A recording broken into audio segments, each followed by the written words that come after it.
I grew up in a very small country town in Victoria. I had a very normal, low-key kind of upbringing. I went to school, I hung out with my friends, I fought with my younger sisters. It was all very normal. And when I was 15, a member of my local community approached my parents and wanted to nominate me for a Community Achievement Award. And my parents said, that's really nice, but there's kind of one glaring problem with that. She hasn't actually achieved anything. Yeah.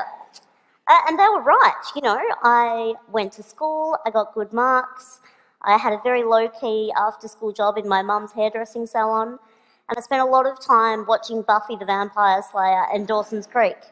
Yeah, I know, what a contradiction. But they were right, I wasn't doing anything that was out of the ordinary at all. I wasn't doing anything that could be considered an achievement if you took disability out of the equation. Years later, I was on my second teaching round in a Melbourne high school, and I was about 20 minutes into a Year 11 legal studies class when this boy put up his hand and said, "Hey, miss, when are you going to start doing your speech?" And I said, "What speech?" I'd been talking to them about defamation law for a good 20 minutes. And he said, like your motivational speaking. When people in wheelchairs come to school, they usually say, like, inspirational stuff. Yeah. It's usually in the big hall. And that's when it dawned on me. This kid had only ever experienced disabled people as objects of inspiration. We are not, to this kid, and it's not his fault. I mean, that's true for many of us. For lots of us, disabled people are not our teachers or our doctors or our manicurists. We're not real people. We are there to inspire. And in fact, I'm sitting on this stage looking like I do in this wheelchair, and you are probably kind of expecting me to inspire you, right? Yeah. Well, ladies and gentlemen, I'm afraid I'm going to disappoint you dramatically. I'm not here to inspire you. I'm here to tell you that we have been lied to about disability. Yeah, we've been sold the lie that disability is a bad thing. Capital B, capital T.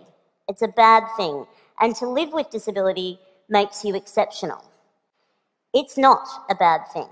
And it doesn't make you exceptional. And in the past few years, we've been able to propagate this lie even further via social media. You may have seen images like this one. The only disability in life is a bad attitude. Or this one. Your excuse is invalid, indeed. Or this one. Before you quit, try. Yeah. These are just a couple of examples, but there are a lot of these images out there. You might have seen the little girl with no hands drawing a picture with a pencil held in her mouth. You might have seen a child running on carbon fibre prosthetic legs. And these images, there are lots of them out there. They are what we call inspiration porn.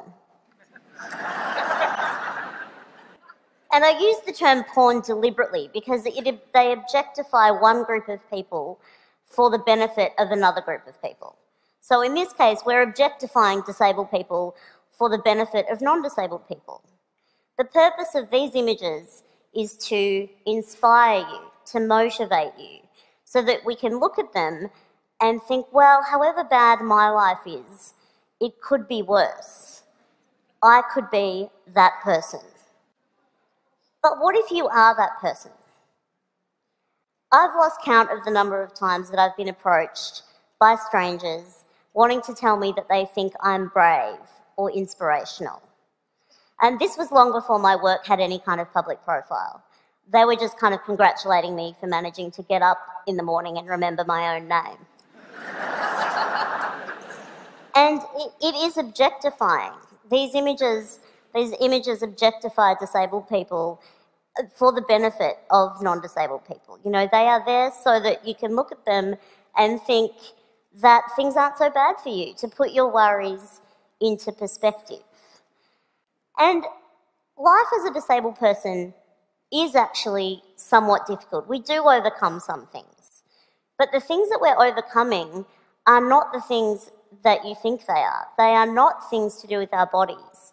I use the term disabled people quite deliberately because I subscribe to what's called the social model of disability, which tells us that we are more disabled by our bodies, the society that we live in rather, than by our bodies and our diagnoses.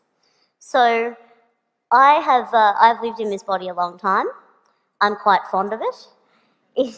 It does the things that I need it to do, and I've learnt to use it to the best of its capacity, just as you have. And that's the thing about those kids in those pictures as well.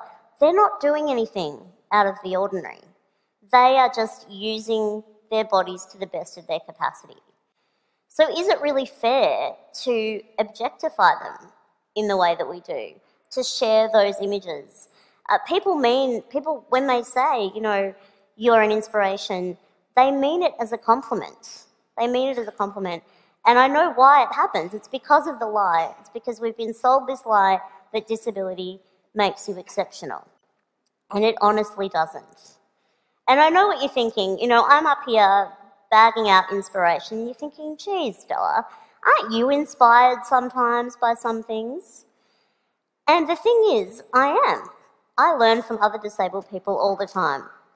I'm learning not that I'm luckier than them, though. I am learning that it's a genius idea to use a pair of barbecue tongs to pick up things that you drop. I'm learning that nifty trick where you can charge your mobile phone battery from your chair battery. Genius. We are learning from each other strength and endurance, not against our bodies and our diagnoses, but against a world that exceptionalises and objectifies us. I really think that this lie that we've been sold about disability is the greatest injustice.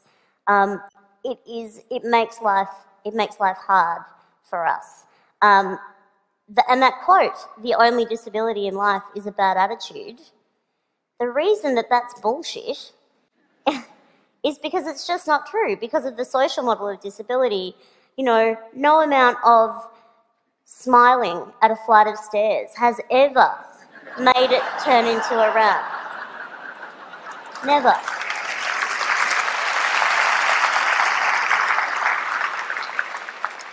You know, smiling at a television screen isn't going to make closed captions appear for people who are deaf.